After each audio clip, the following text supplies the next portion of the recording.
Thank you. I think I'll start with Gandhi. First they ignore you, then they laugh at you, then they fight you, then you win. Walk in it. And I might have gone a bit red when I walked in here, but I certainly felt like I was winning. I'll thank the Danish Free Press Society for inviting me here. I first met Lars Hedegaard when I first started the English Defence League, going back to 2009. And one bit of advice he gave me, he said, "Tommy, never change. Do not wear a suit." So Lars, sorry, but I'm in Parliament, so I thought today I'd put a suit on.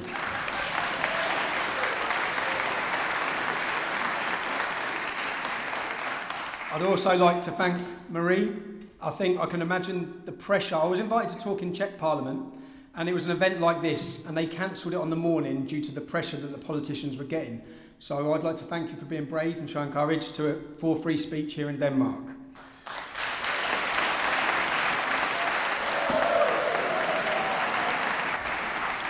Well, the cost of freedom. What is freedom? We hear so much about free speech. It's not free. Millions have died fighting for it. It's been passed down to us from previous generations who have sacrificed so much.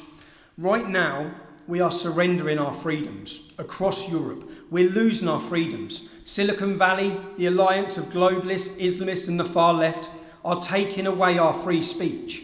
If you ask the people of Iran how it feels not to be free, ask the people of Hong Kong, we have a gift and we don't realise what it is that we've been given. And we're giving it away bit by bit. For me, freedom of speech is freedom to speak and act without restraint or interference. There's even a Universal Declaration of Human Rights that says everyone has the right to freedom of speech and expression. For me, the fundamental right is the right to criticise ideas. That is a freedom. That is free society. I'll bring some more iconic quotes because these quotes are so relevant right now where we are. Benjamin Franklin, "Whoever will overthrow the liberty of a nation must begin by subduing the freedoms of speech." George Orwell, "If liberty means anything at all, it means the right to tell people what they do not want to hear." And George Washington, "If freedom of speech is taken away, then dumb and silent we may be led like sheep to the slaughter." I want to start off on my beliefs. A lot of people talk about my beliefs. What are my beliefs? I've always been true to myself. I've never wavered in what I stand for. I'm against radical Islam. I'm against the Islamisation of my town, of my country, and of Europe. I've been very clear about this from the start. I first started my activism in 2003. Many of you will know me from when I formed the English Defence League in 2009. I'd grown up in a town. When I was born in 1982, we had one mosque. We now have 35. It's a town that's been plagued with problems from Islamic extremism. It was the launch pad for the 7/7 bomb plot, the fertiliser bomb plot, the Stockholm bomber. The list goes on and on. I'd grown up in that town. I'd also witnessed the impact of grooming gangs. We call them grooming gangs. It's rape jihad. It is gangs of Muslims taking young English girls and torturing them, abusing them. And the whole time this was going on, I witnessed fear. I saw the inability to talk about these issues. I watched as police allowed it to happen. Everyone would look around. Like many people now, you look around your country, you see the change. You see it's not right. You see the problems. But people didn't feel free to speak about them. I started asking questions publicly that people were scared to ask. Instantly, I was accused of racism. 10 years ago, when I spoke about grooming gangs and the epidemic and the torture, I was laughed at, I was ignored. Now, it's accepted by the masses and discussed by academics. Academics with a better education than me, who went to a better school than me, who talk a lot posher than me. Maybe I was 10 years ahead of the curve because I grew up around it. Maybe if we didn't form the English Defence League and put it on the world stage and scream in towns and cities about protecting our kids, maybe now people would still be too scared to talk about it. When you raise questions that challenge the establishment, it's not very well received by those who want to control how people think. I instantly felt the full force of the establishment. The weaponisation of the media, that's something I want to talk about today. I hope there's some journalists in here. But I want to talk about the weaponisation and the use of the media. I want to talk you through my journey. I want to talk about the erosion of my speech and the destruction of what I see as our free society. I want to show you with evidence the tactics used to remove the freedoms that millions have died for. The lies that have been put against me by the media over the last 10 years are no different to Nazi Germany. On that point, and some people may raise an eyebrow, I want to give a quote that was attributed to Joseph Goebbels. A lie told once remains a lie, but a lie told 1,000 times becomes the truth. Right now I'm going to show you a newspaper article. This article, EDL not far right, says police extremism chief. Okay? In Scotland Yard we had the National Extremism Unit. Now their job is to categorise organisations, centre, left, far left, extreme left, right, far right, and so on. The entire time I led the English Defence League, it was categorised by the experts as a centrist organisation. Although many of you wouldn't have known that, would you? Because of the labelling of far right, as I say. The head of the Domestic Extremism Unit, let me quote him. His name was Tudway. In terms of the position with the EDL, the original stance stands they are not an extreme right-wing group. The present particular challenge to us constitutionally, as they are not an extreme right-wing organisation. On the one hand, they are seen by many as the single biggest threat to community cohesion, but they are most certainly not an extreme right-wing organisation. The significance of the far right should not be overplayed. The media have told people, not 1,000 times, 100,000 times, that the English Defence League was a far right organisation, that I was far right, that we are all far right. I took 5 minutes to look at the Danish People's Party, known by academics as a right-wing organisation, by the international media as a far-right party. The labelling, the stigma, continually called far-right, continually called racist. I learned very quickly about the media. I would travel to a demonstration with a group of 50 of my friends, many of whom were not white. We would do interviews. At every single English Defence League demonstration from the day we started, a non-white person gave a speech. The media never showed that. Now I watched as the media would label, and what they would do is take a still photo of the angriest, bald-headed looking person that they could find. I realised very quickly the media were not there to report the truth. It was a learning curve for me. The biggest wake-up call come for me in the English Defence League demonstration in Birmingham. We held a demonstration where a local Muslim politician called Salma Yaqub whipped up a frenzy from her community, telling them that Nazis had come to their town. Muslim gangs come out wearing balaclavas and they violently attacked whoever was not Muslim. There was one boy who was savagely beaten and robbed. He wasn't with us. He was an innocent young English boy walking down the streets. I saw this picture in a national newspaper.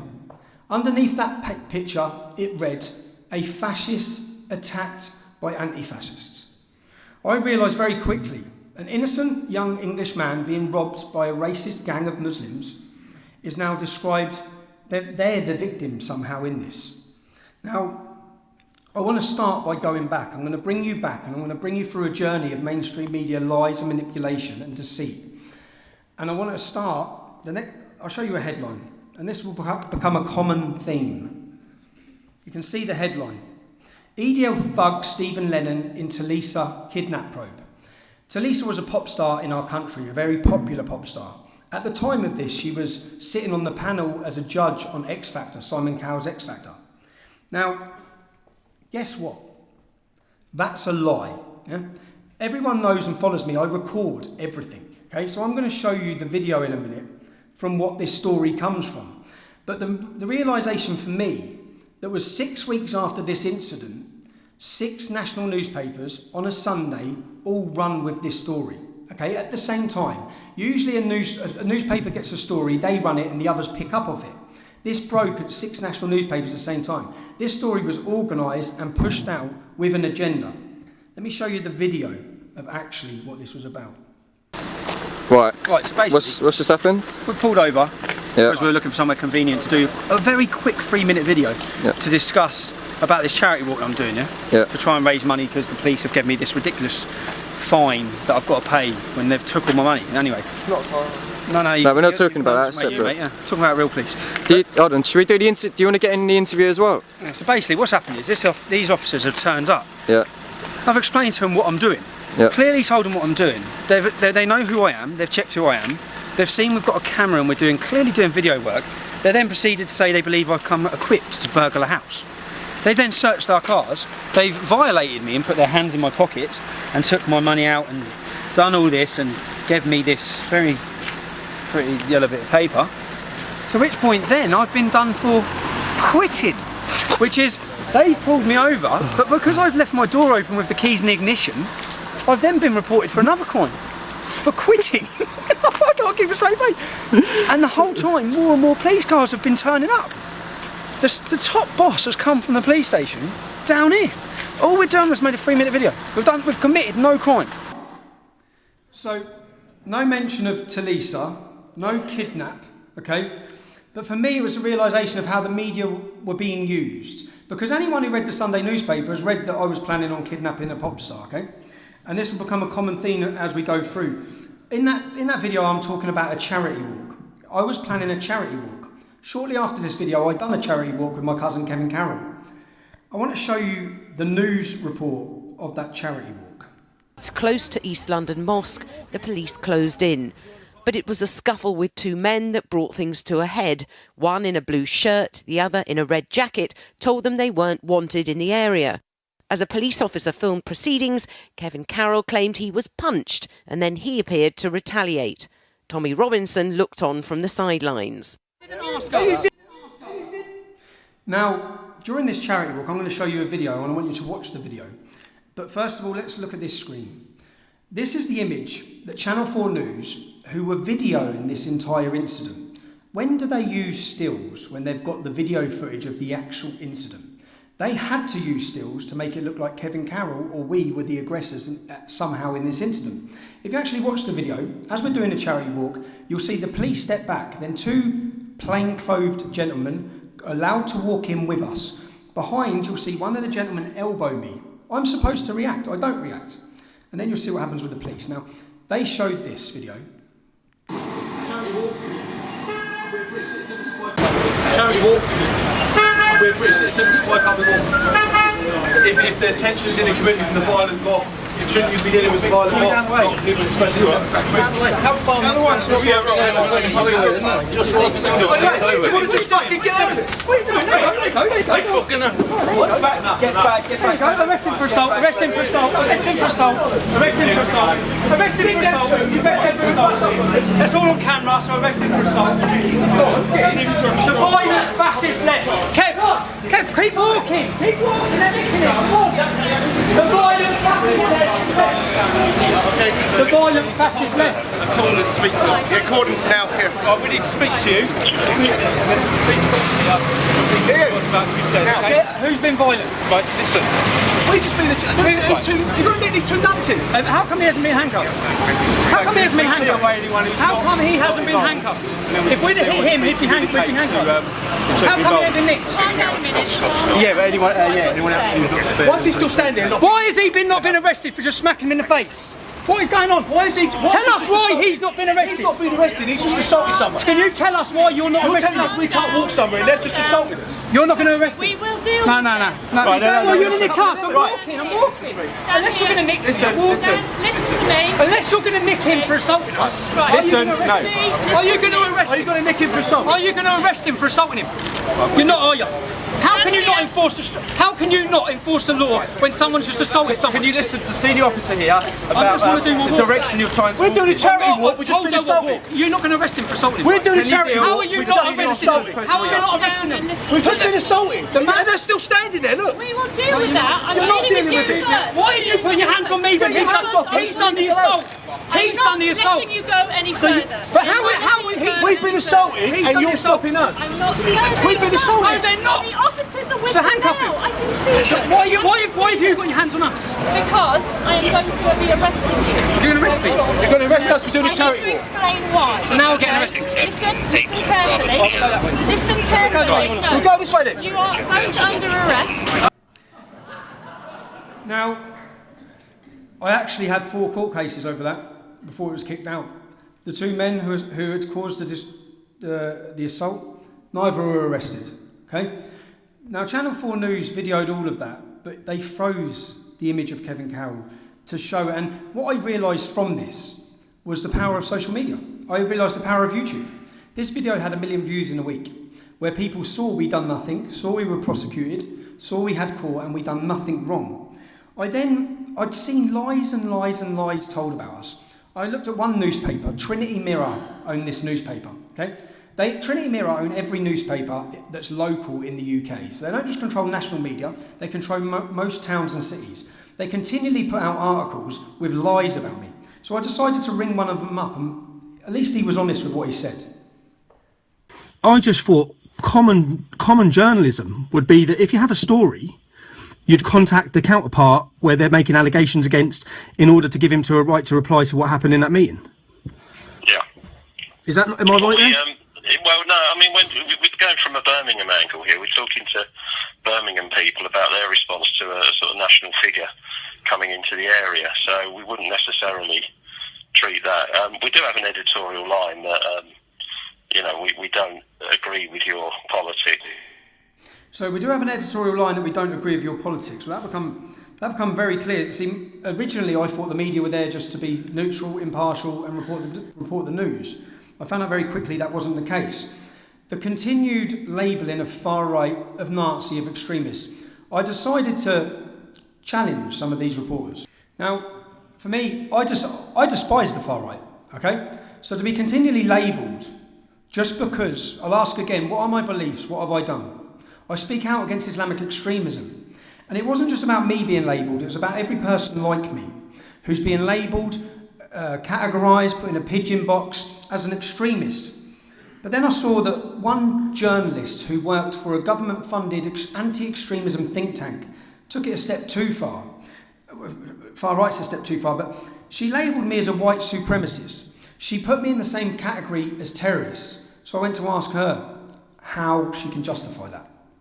This is the article, and as I've done, in this article I'm labelled as a white supremacist, and just as I said each time, guess what? It's a total lie. So today we're going to an organisation called Quilliam, and the reason I'm going there is one of their leading researchers, a lady called Julia. She's wrote an article yesterday in The Guardian where she declares I'm a white supremacist. Hi, how you doing? Julia? Hi. Do you mind if I ask how I'm a white supremacist? I did not say that you are a white supremacist at any... No, I did not say that. You can read the exact article. Why are you trying to break his camera? Why are you trying to break his camera?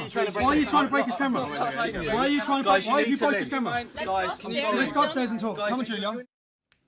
This actually blew up in the UK, and the next day I was invited. This was when I first started working for Ezra's Rebel Media. I learned a lot. And this blew up. I was invited onto a TV show the next day.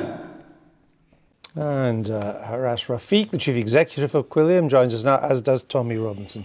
Mr. Robinson, let me come to you first. You often complain that you're portrayed as much more extreme than you say you are. But do you think bursting into an office like that and ending up in a bit of a fracas helps in the kind of image you want to portray? The doors were open. I was very polite. I walked in with one cameraman and asked a simple question. Now, bearing in mind that the lady in her article had called me a white supremacist, in the last 2 weeks I've had to go to 4 different companies' premises who have all run headlines that are complete lies. And this, for me, this isn't just about me. This is about people who support me. It's about working class people at home who have been pigeonholed as extremists, as racist, as far right, when they're not. They're genuine concerns and fears. On this Guardian comment piece, you effectively did call him a white supremacist. Okay. Let me clarify something now. The Quilliam position on Tommy, whether he's a white supremacist or not. Quilliam and Tommy knows me, he's been to my house, he's had dinner with my family, he knows I am not somebody who has a vendetta against him, and he knows actually what I stand for, so I'm surprised that as Chief Executive it says Quilliam stands for something else. But Tommy is not a white supremacist. The Quilliam position is not that Tommy is a white supremacist. Now, coming to the article, An article was written by somebody. I wasn't aware. Senior researcher at Quilliam. Article written by somebody. The processes need to be changed that I vet everything now, from now on. Did you not vet this? No, I didn't. Well, thanks for that, Harass, but I'm sorry, the damage has been done. Anyone that read that newspaper, anyone that read the online article, which is still online, has been told I'm a white supremacist. A total lie. I realised at this point the power, again, of social media. I made my video where I went in there, I counteracted their lie, and I showed the public they're lying. I'm not a white supremacist. People are being told lies about me. And my social media was successful in highlighting these lies. People started seeing through and questioning everything they've been told. I had the most engaged Facebook page in Britain. I had more engagement than the 3 leading political parties put together on my Facebook page. Okay? I had a reach that politicians could only dream of. I had 2 million social media followers. In one 4-week period, 49 million people watched my videos and 172 million people read my tweets. I had many comments from people who said, Tommy, I thought you was a Nazi. I realised I've been lied to. What would the establishment's answer be to this embarrassment? Eventually to remove me, but before we get there, I want to start with the independent newspaper in the UK, or the not so independent newspaper in the UK. 30% ownership by Saudi Arabia. If you look, from when Saudi Arabia put their money into the Independent, just months later, one of their journalists, Lizzie Dearden, become obsessed by me. And let's just have a look how many news articles she's wrote about me since 2018.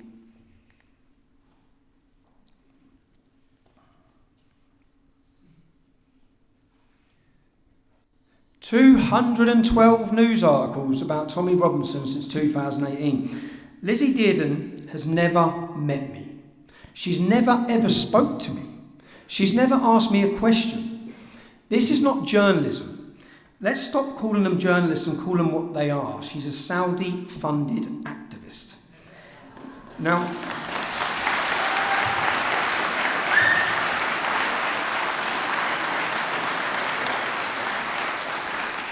at this time, there was a terrorist attack by a man called Darren Osborne in the UK. He committed a terrorist attack. My name was not involved or mentioned at all. And on the opening day of his court trial, Lizzie Dearden was live tweeting from court. Let me show you the headline. "Tommy Robinson sent direct Twitter messages to far-right terrorist suspect." Next one. "Attacker got Twitter DMs from Tommy Robinson days before the attack." This implies I know Darren Osborne, it implies I'm linked to him, and it says I messaged him from Twitter. Well, guess what? It's a total lie. I have the court transcripts, which I spent £5,000 getting the electronic version of the court transcripts. I've done this because I needed to know who lied. Because anyone who understands social media, to direct message someone on Twitter, you have to follow them. So this would mean that I followed Darren Osborne, which would mean that I knew Darren Osborne, or I had some sort of relation. This story went around the world. Let's get the court transcripts up. Let's do a couple of word searches. Every word that was said at the trial when she was reporting this is in these court transcripts. Let's just search Tommy Robinson Twitter.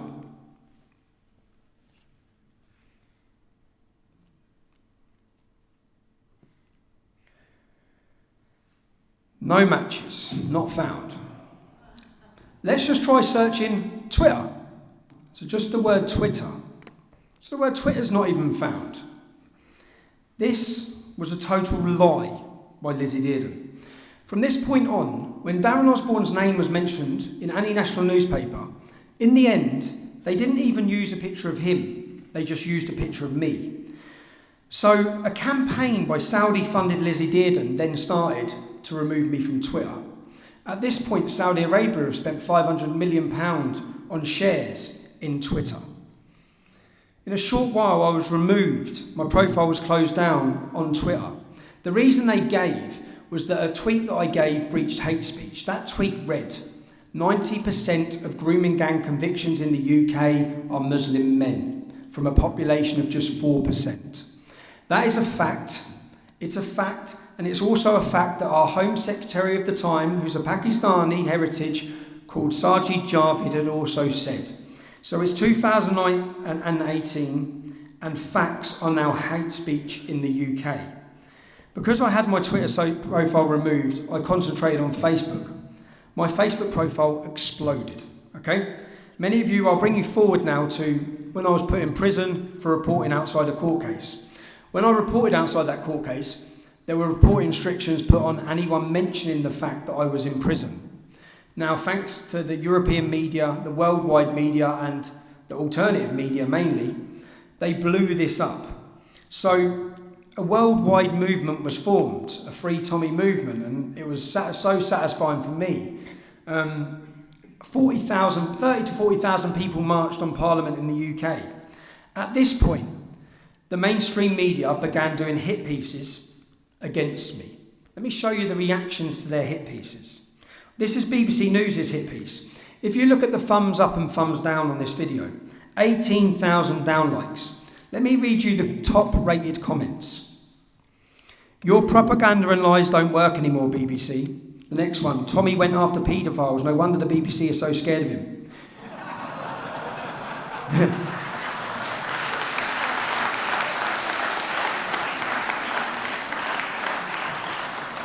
He's in prison because the establishment and media such as the BBC are full of self-loathing, hypocritical Islamophiles, happy to destroy a man's life and reputation when he dares to go against their narrative. The BBC, the most corrupt in the UK, just as bad as the men he's reporting on. Let's look at Channel 4's hit piece. Again, 18,000 downlikes. That's a 75% downlike. The British public were no longer buying the media lies. Let's look at some of the top comments on Channel 4. Here is what we want you to think, Channel 4 News. How about the fact the sentence that sent Tommy to prison has been illegal? Did you report this? This is precisely why we don't trust the media.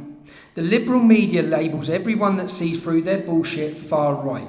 It's so disgusting already. So, their attempts to destroy my name, I received letters from people in jail saying that this case highlighted me to them. They then started watching my videos and they haven't stopped. People were then seeing lie after lie where I had the ability with my social media to counteract their lies and prove them as lies. Let me show you some more headlines, okay?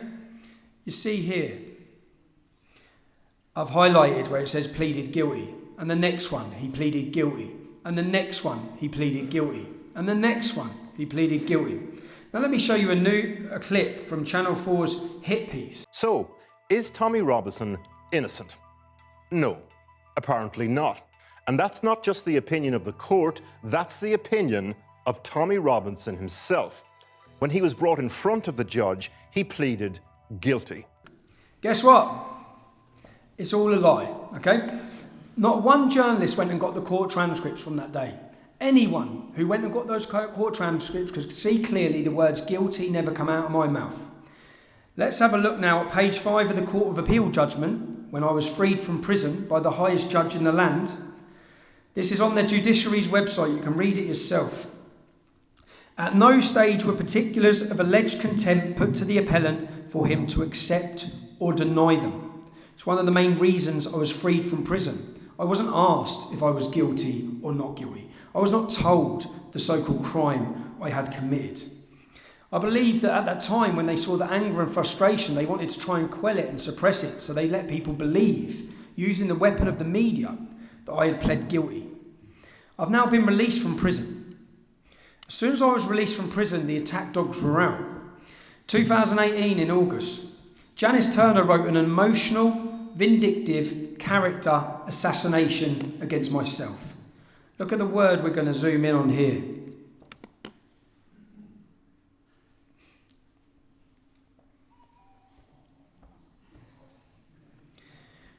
Guess what? It's a lie. It's a total lie. The problem I have here is that this is not a tabloid. This is one of the most respected newspapers in the world. This is the newspaper that prime ministers across the world will wake up to on their desks. I decided I can't allow this lie to be told. I'm fed up of these lies. I spent £5,000 again. Let me show you the letter once my solicitors contacted the Times newspaper. As you have stated in your letter following a complaint from your client, the words girlfriend beating were removed from the online version of the article.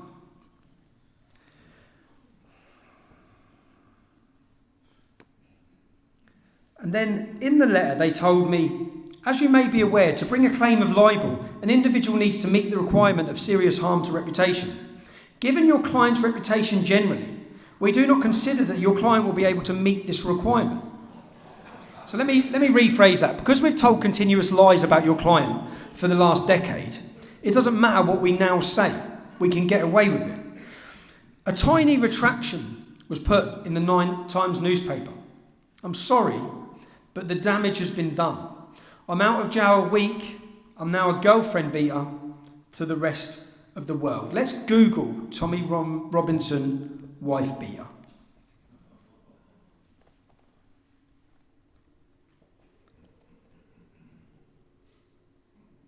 $13.5 million results. Let's Google news.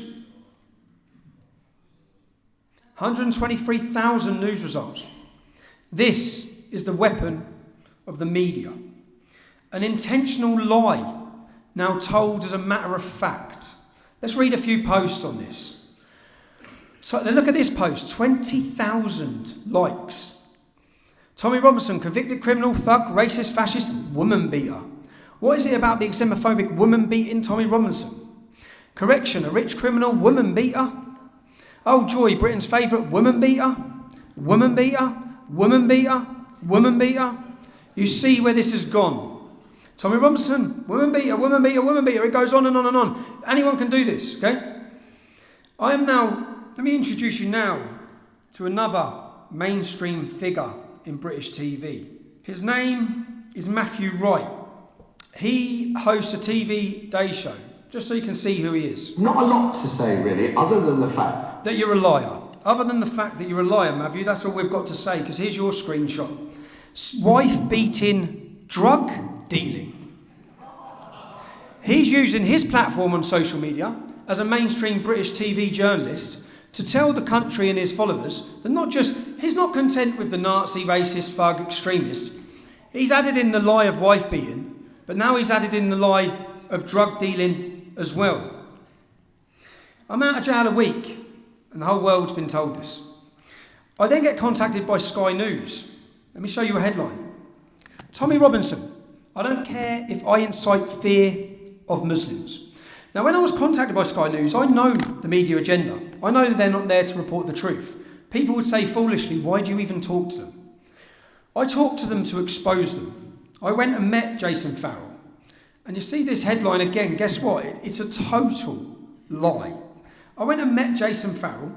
Let's see where the headline went. It went Russia. It went around the world. Okay? Let me actually show you in my video, because I undercover secretly filmed the entire interview. So when he walked into it and distorted what I said, I could show the public. So let's watch the video of what I was talking about. Now, if you go to Holland, they actually created an educational video to be shown in schools to warn children about these crimes. When they tried to show that in Britain in 2007, the British establishment would not allow that video to be shown because, like you just go, it will incite racial hatred. So because of people It's going to incite fear to suggest that, when you also know that there are, like the group in Bristol, white paedophiles. There's the. Do you know what? I'll be honest with you. Yeah. I don't care if it incites fear, so long as it educates the children and prevents them being raped. As you can see there, I'm talking about a video that's an educational video. I say I don't care if it incites fear. Now watch the voiceover Jason Farrell puts on his news piece that he put out to the world, where he asks a completely different question that he never even asked me, and he cuts in my answer. So talking about a video. Him that, as with terrorism, his opinions on grooming gangs risked demonising an entire community. Do you know what? I'll be honest with you. Yeah. I don't care if it incites fear, so long as it educates the children and prevents them being raped. Now, let's just go back again and look at the headline. I don't care if I incite fear of Muslims. The word was it, not I, and it was incite, not incite. They just got rid of the T and the S and completely changed the context of what I was talking about.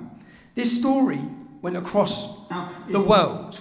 Now, again, using my social media, I showed people carefully what they'd done. This interview, we have a system in the UK called Ofcom, where people complain about problems they see or things they see wrong that are on TV. This is the most complained about interview in a decade in the UK. It's the fourth most complained about at all from any TV shows in the last 10 years. Only complaining doesn't do anything because Jason Farrell is still running around making fake news. Now, whilst I was in prison, Panorama, which is the flagship show of the BBC, the weapon of the establishment, the BBC, but Panorama is known as being truthful with investigative journalism. I've been called a racist, I've been called an extremist, they've tried every lie, they've imprisoned me, nothing's worked. My profile has exploded, I now have more support than I've ever had. So they were working on a hatchet plan to destroy me once and for all. The ironic thing is that Panorama are known for undercover journalism. We went undercover on Panorama. I hope you've seen the documentary, it's called Panorama, but let's just show you a little couple of clips from that. I think I do that. It's only audio. It's only audio. That's fine. I'm reading it again. He gets really angry and then he runs away and gets in the car and drives off.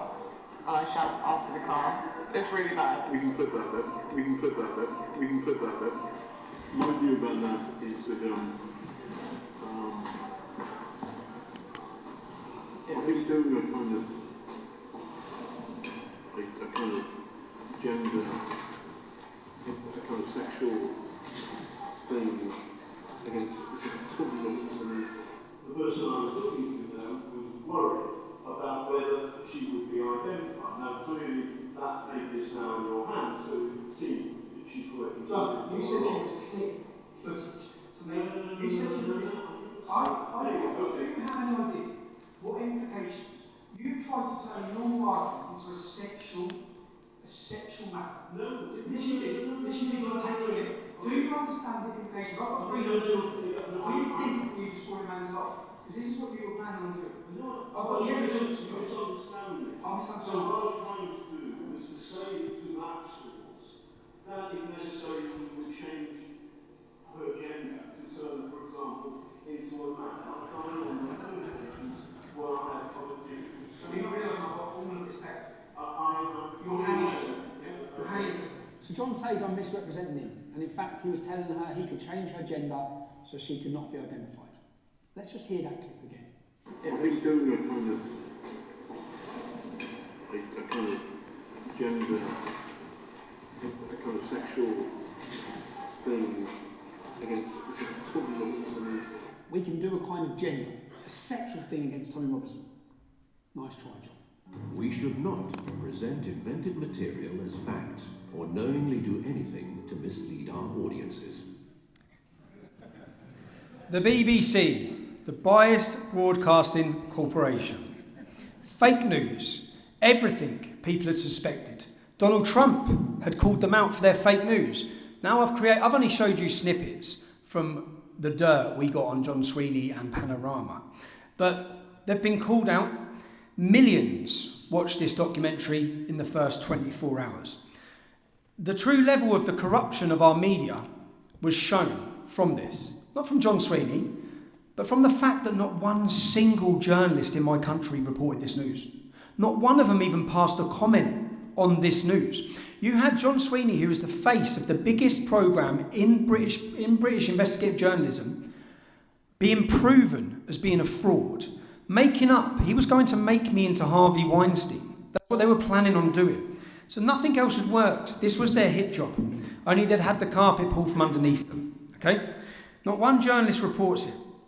Within 24 hours of this documentary, I'm deleted from Facebook. Okay? Let me show you Facebook's article at the time. Let me read this to you. A post urging people to terrorise and behead those who follow the Quran. Again, this went worldwide. You've all seen the media obsession with myself and comments I make. Someone please show me where the screenshots are. If I would have posted anything about beheading anyone, it would have been on every front page newspaper in the world, okay? There would be evidence of it. There'd be a screenshot of it. Yet here are Facebook, and let's get on to Facebook. That's a total lie. I watched an interview in Denmark actually of Facebook's head of communications, Peter Munster. And we hear a Danish journalist asking him some questions about these allegations. Ifølge Guardian skyldes det blandt andet, at Tommy Robinson har opfordret på Facebook til at halshugge muslimer. Han siger selv, at han ikke har gjort noget.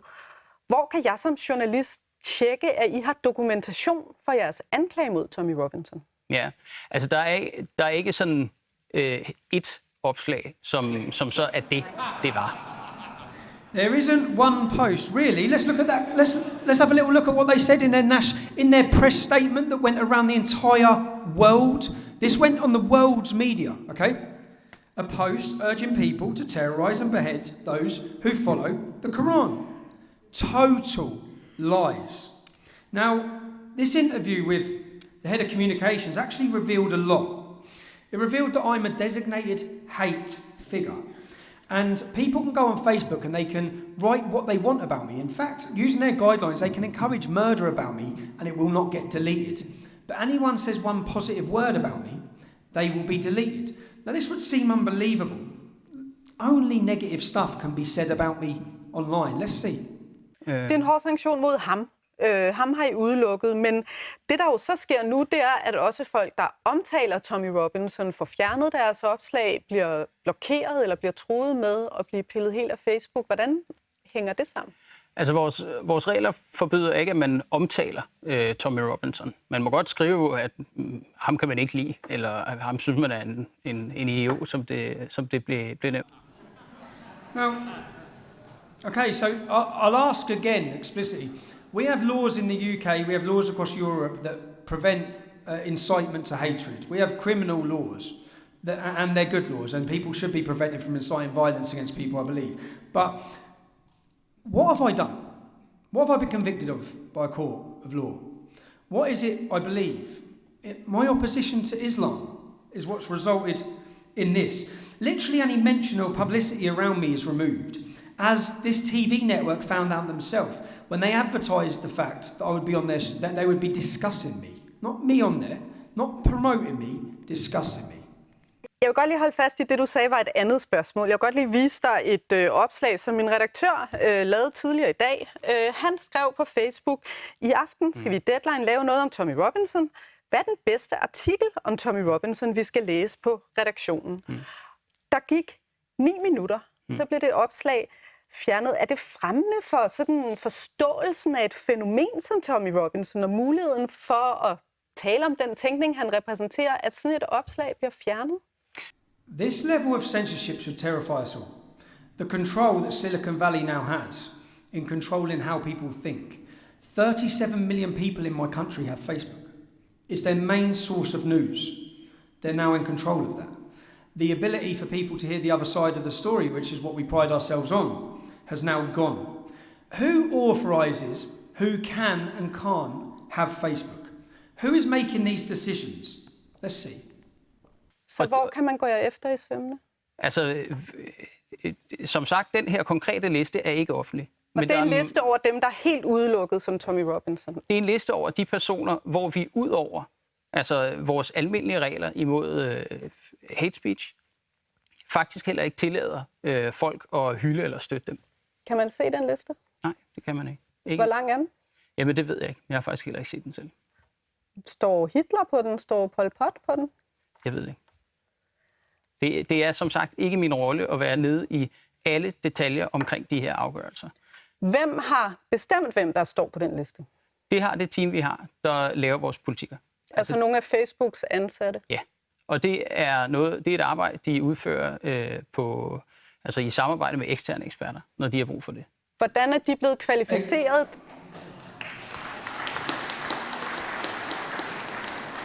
So, external experts, he says. External experts. Let me show you a screenshot now from a Muslim in the UK the day I was removed from Facebook. His name's Mohammed Shafiq. He runs an organisation called the Ramadan Foundation.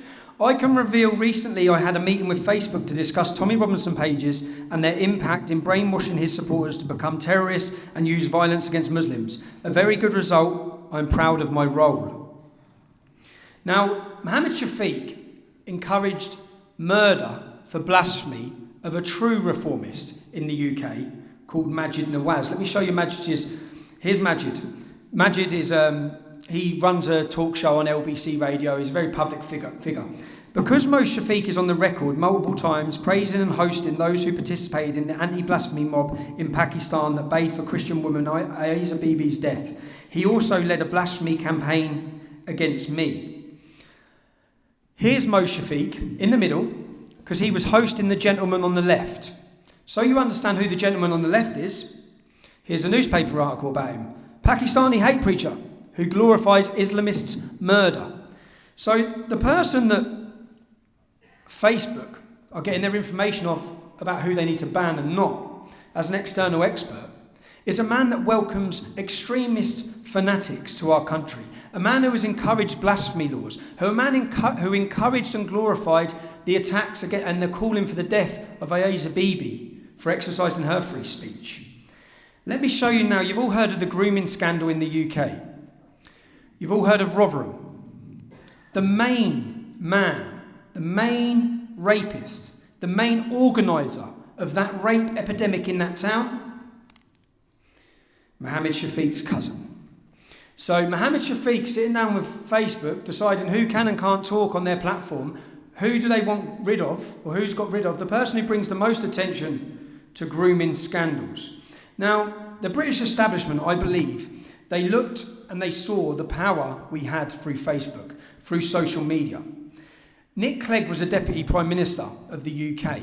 He left his position of power and he became in charge of European communication for Facebook. The British establishment are now at the top of the social media company, a private business. Let me just show you who Nick Clegg is. I'll show you a quick video just to see the level of deception from him. We have a term in Islam called kitman. It's deception by omission. It's where you omit certain verses or facts in order to deceive the public. Listen to Nick Clegg. This was after the beheading of soldier Fusilier Lee Rigby on the streets of London.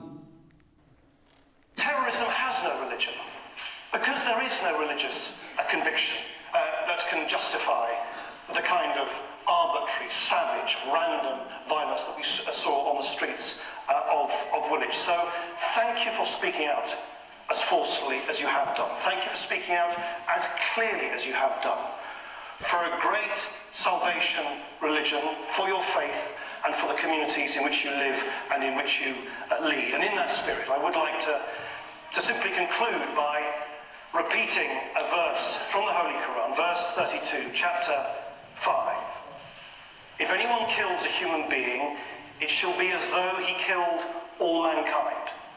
Whereas if anyone saves a life, it shall be as though he saved the whole of mankind.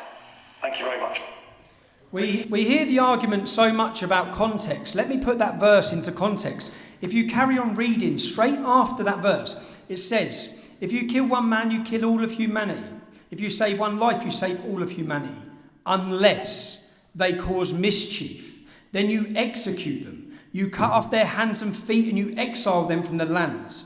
The exact verse that Lee Rigby's murderer quoted was that Lee Rigby had caused mischief. And here was the Deputy Prime Minister of our country. Now, in this room at that time was Mohammed Shafiq, present with Nick Clegg. So I'm removed from Facebook for a total lie after an extremist has meetings with them. Let's see who is allowed Facebook. The Muslim Brotherhood. That's a terrorist organisation responsible for the torture and death and persecution of many. So terrorist organisations, so let's not kid ourselves that people are being removed and blacklisted from Facebook for anything to do with hate speech laws. This is control. This is removing dissident voices, removing anyone that's highlighting problems that the establishment have. Terrorists can have a page. Let's see just how Facebook view myself?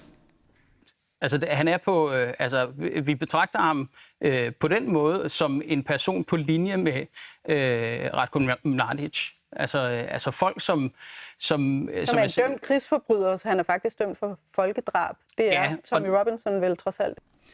I'm in the category with war criminals. There's 6,500 graves of the man that killed. That's how many people he killed. There's the coffins of more people that he butchered. I'm in that category. Again, I'll ask you, what is it I've done? What have I done? We're now literally burning books, okay?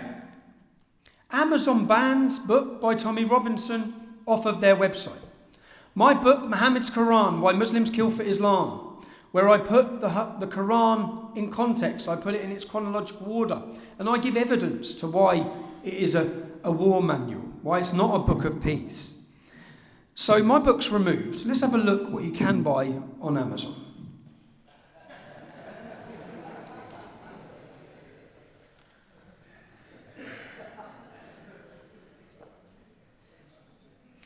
Look how many different translations of Hitler's book there are. Tommy Robinson's banned, but Hitler, he's got nothing on Tommy Robinson according to the globalist. YouTube is now my only avenue for reaching the public to counter the lies being told.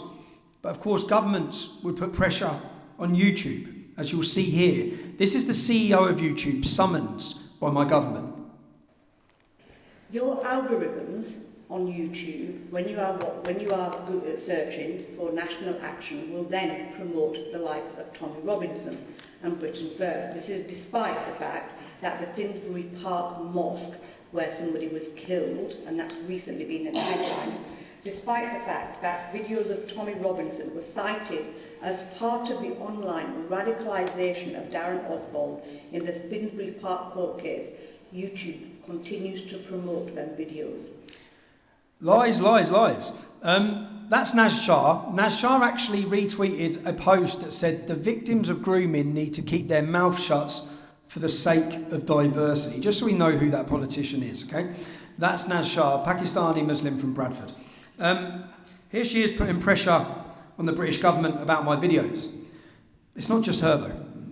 The first two videos recommended to me by YouTube, when I just click on, as I've just done this afternoon, I click onto YouTube, the first two recommendations are Tommy Robinson videos. So the Tommy Robinson that was identified as part of the Finsbury Park online radicalisation process, that's what YouTube's recommended. I've not searched for it, YouTube has recommended that to me.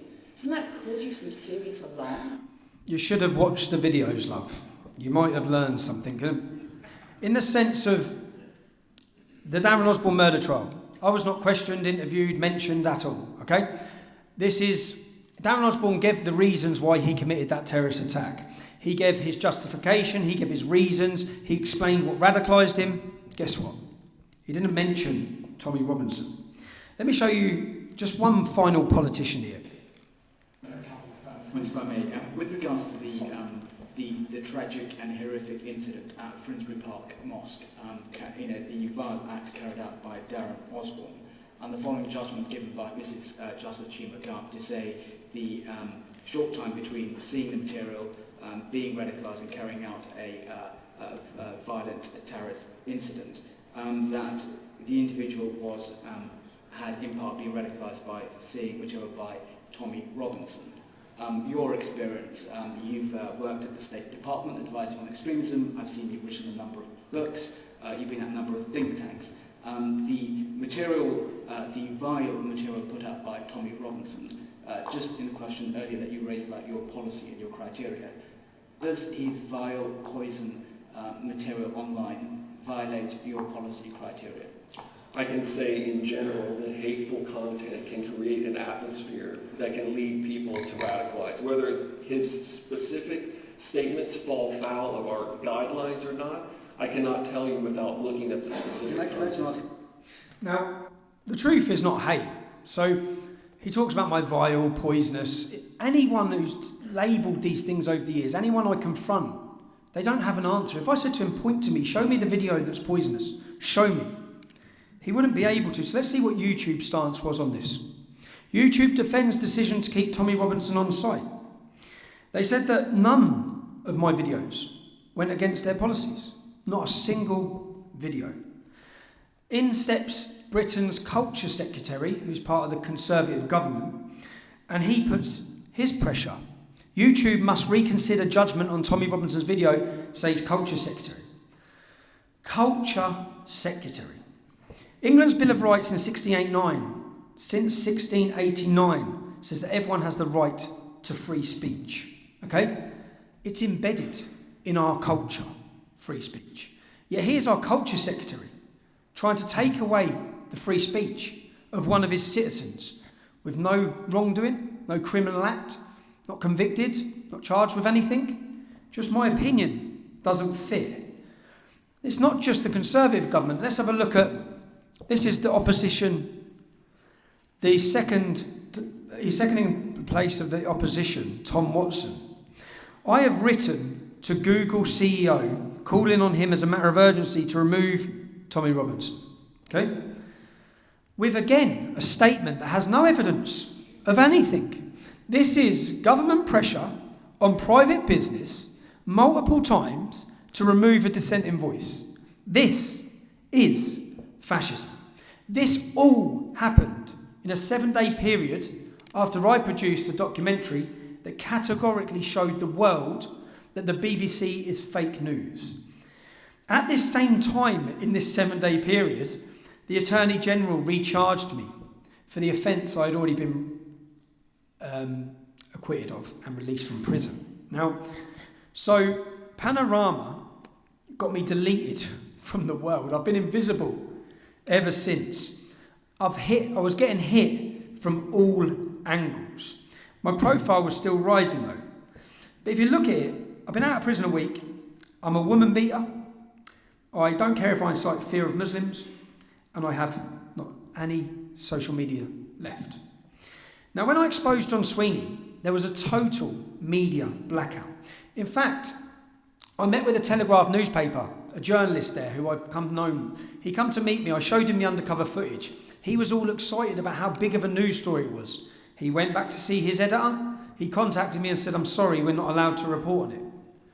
Again, it's not journalism. Blanket bans, media bans, hiding the reality, the proof that the BBC are being used. Tax-funded BBC are being used. Let me show you a screenshot of John Sweeney, who by this time now has been fired from the BBC. Okay? He lost his job. And when he lost his job, he made this video. He says, Tommy Robinson makes out he's a great British patriot, but look what he said in Moravia. Here's a 1-minute film, Tommy Robinson and the Adolf Hitler Appreciation Society. Let's watch that video. The other day on Twitter, I called Tommy Robinson a complete. Now, on reflection, I think I got that wrong, and I'd like to apologise to Tommy Robinson and his supporters. But watch this. German people for too long have lived in the guilt of Adolf Hitler. Tommy Robinson there with the Adolf Hitler Appreciation Society in Bavaria. Now, if I was still at the BBC, I'd have to weigh my words very carefully about what I think about that evidence, but I've left. So, Tommy Robinson, I was wrong to call you a complete the other day. You're a Nazi. That's who you are. These are not the views of the BBC. I don't think he took my expose too well, do you? Now, so he's left the BBC, but let's see who promotes this video. Emma Kennedy, massive social media following. Danny Wallace, another journalist. This is your finest ever tweet. This is promoting this video of fake news he made. Now, Harry Cole is the editor of the Sunday Mail, the biggest newspaper in the world, one of the most readership in the world. That's Harry Cole. This is another journalist who is a journalist at Channel 4 promoting the documentary. Now let me explain to you where I was. This is Compact Magazine. Compact Magazine is an online magazine and in Germany. It's a mainstream magazine. There's the video on their YouTube channel to prove it was their event, not an Adolf Hitler Appreciation Society, a mainstream media. It would be like me coming here, and what he's done is he cut and edited things and made it look like something it's not. So let's watch what he did. Listen carefully for when the applause and the clapping starts on John Sweeney's fake video. People for too long have lived in the guilt of Adolf Hitler.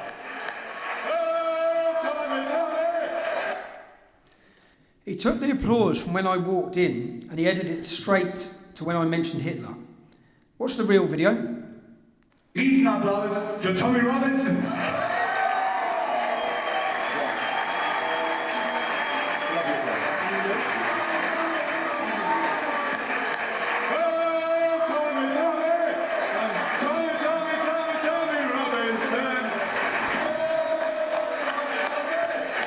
German people for too long have lived in the guilt of Adolf Hitler. Do not live in the guilt of Angela Merkel. She will... So, the point I was making was that German people should have stopped Adolf Hitler, and many of them now feel guilty for their past. I believe their future generations will feel guilty for what Angela Merkel has done to Europe. And I was saying you need to stop it. That's the point I was making.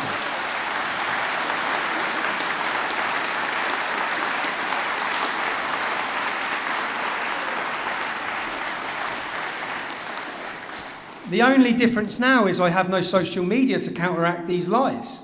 So now someone can make a video like this, which is total fabrication. Someone could take your applause as I walked in here and cut it when I mentioned Hitler and put a video saying this is the Adolf Hitler Appreciation Society. That is what he's done. And when he's done it, it's been pushed by all of the elitist journalists across my country.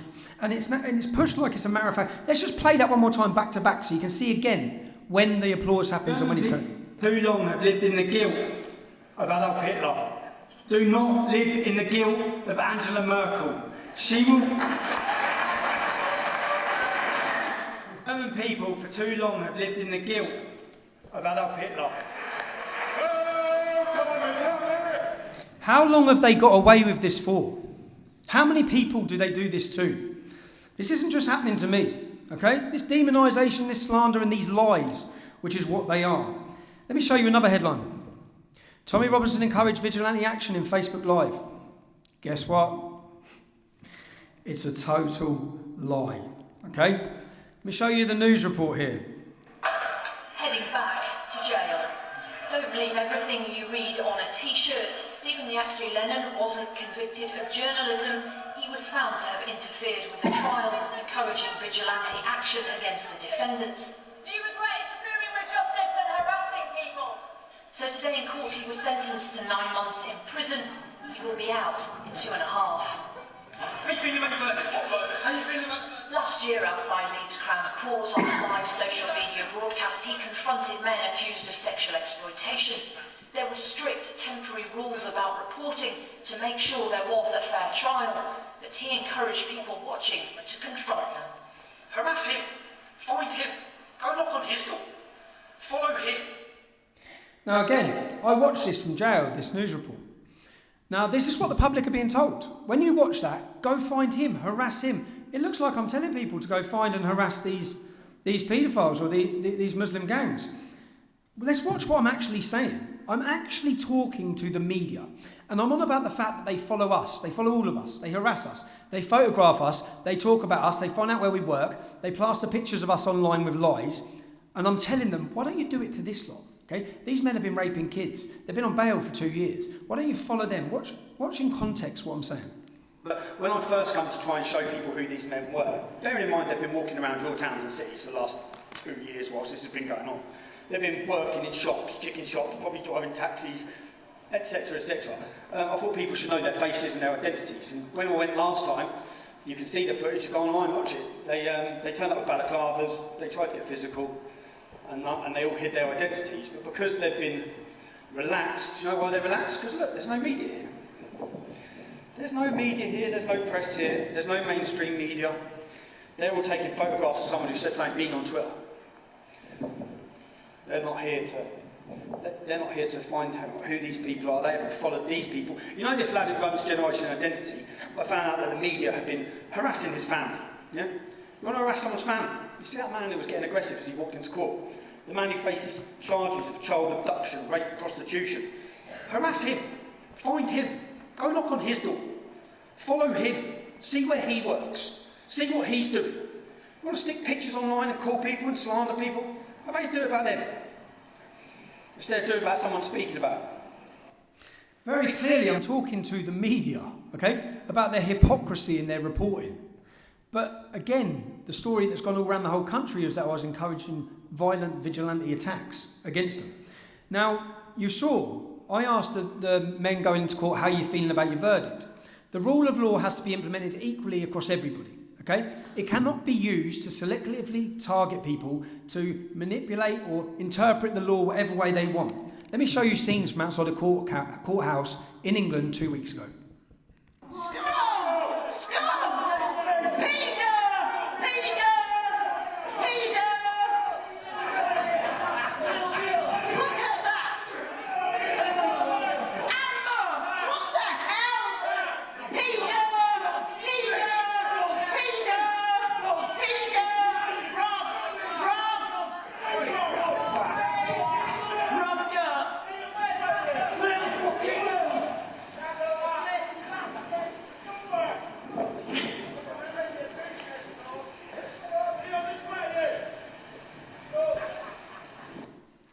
I'm not saying those people should go to jail, but I've done 2 prison sentences, 5.5 months of solitary confinement for asking someone how they feel about their verdict. The rule of law and the way the law has been used by the British state against myself is an embarrassment, I'd say. And people across the world know that and they see it. But by removing my reach on social media prevents giving me the ability to counteract any of these lies.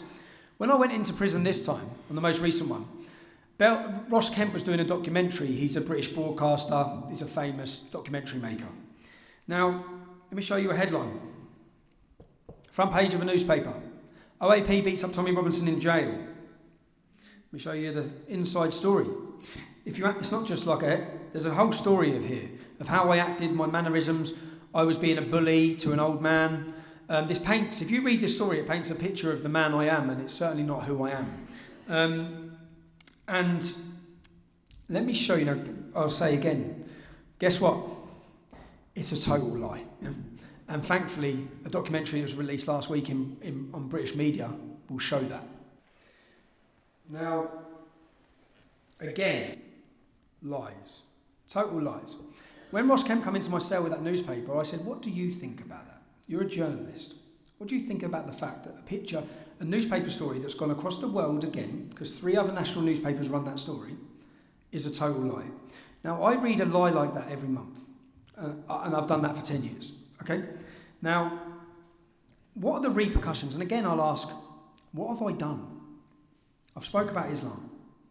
What's the repercussions of speaking about Islam? Of criticising, using my free speech and exercising my free speech to criticise. I had my PayPal closed down, okay? Stripe closed down, banned from Facebook, banned from Instagram, banned from Snapchat, banned from YouTube. But it's not just those bans. I have problems in day-to-day life because people have been lied to many times. Let me show you a couple of videos. This is me in a hotel. I'm not going to comment any further on it. Excuse me, you're going to have to comment. Excuse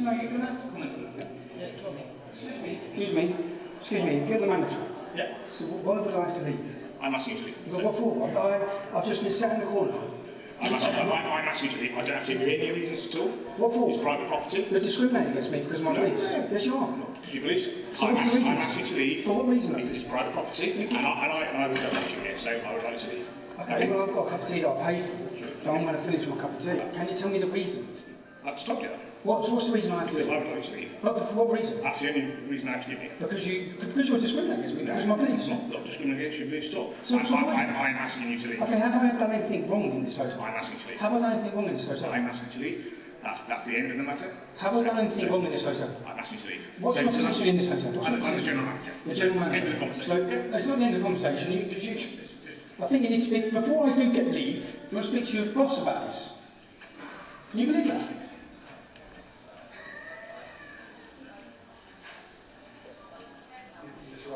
Good afternoon. Hello. Are you happy to have this chat in front of everyone else, or do we do it in private? No, no. Okay, we've been called here. This is the manager. For whatever reason, doesn't leave one. That's not our jurisdiction. He wants you to leave. What I said is, yes, I'm concerned. Yes, this is a hate crime. Yep. I believe this is a hate crime. Yep. What I said to the manager is, if you just give me the reason, I'll leave immediately. I believe I'm being told that he can prejudiced and discriminated against me, and I just want to know simple why. Tell me why I leave now. I'm just did you want to give the man the reason? I believe I don't have to give the reason. Just what we'd like to. That was Brent Cross Holiday Inn. Now, I was asked to leave. I'm now banned, apparently, from all their hotels. I was just sitting having a cup of hot chocolate. He rang 999. When the police got there, I asked them, because now in London they don't respond to burglaries. I said, what are you doing here? Like, there's no crime being committed.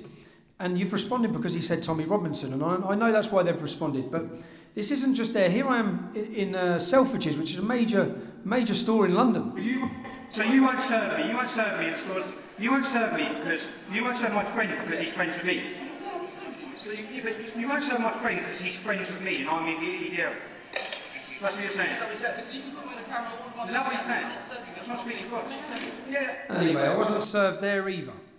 Here I am just last week trying to rent a vehicle. I'm renting a vehicle because I'm Tommy Robinson. Not because you're Tommy Robinson, because you're a high-end figure, basically. What difference does that make? It's just that insurance rules, very unfortunately. What does that mean? Basically, our insurance stipulated for our rental because you are basically such a high-end figure, so you are, whether you're worth a lot of money or whatever the case may be, it's just too much risk in case you were involved in an accident in the vehicle. Because for the Who decides what high-end figure is? It's just a generic terminology. So who's your insurance company? Our insurance company. Yeah. Our brokerage is.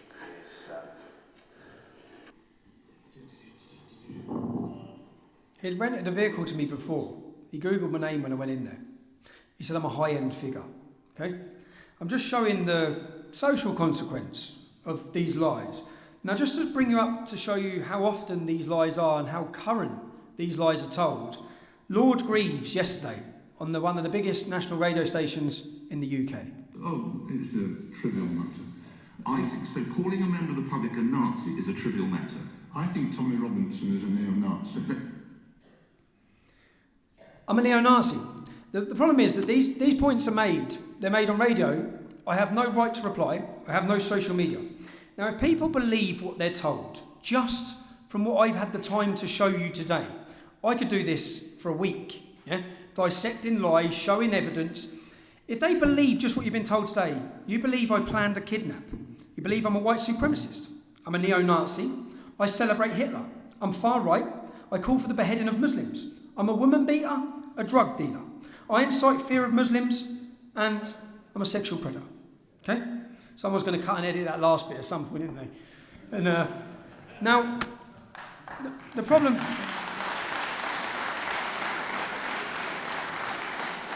So, I don't blame some people who dislike me, but they're disliking me for lies. Okay? Unless Europe sees unity. When it happened to Alex Jones, did you remain silent? When it happened to Gavin McInnes, did you remain silent? When it happened to Milo Yiannopoulos, did you remain silent? When Laura Loomer was deleted, did you remain silent? It's happened to me. I'm deleted from society. It's Tommy Robinson today, and it's you tomorrow. Unless we see unity from the populist leaders of Europe, the Danish People's Party to Viktor Orban, to Salvini, to Le Pen, to the AfD, to Vlaams Belang, to Geert Wilders, to the Swiss Democrats, unless all of them join and confront the issue of big tech censorship of Silicon Valley, unless President Trump steps in, unless something is done, then the future for generations. If we fail to challenge and expose the dangers of a globalist left-wing alliance today, we will end up surrendering our freedoms of future generations tomorrow. I want to thank you. I want to thank everyone for having me.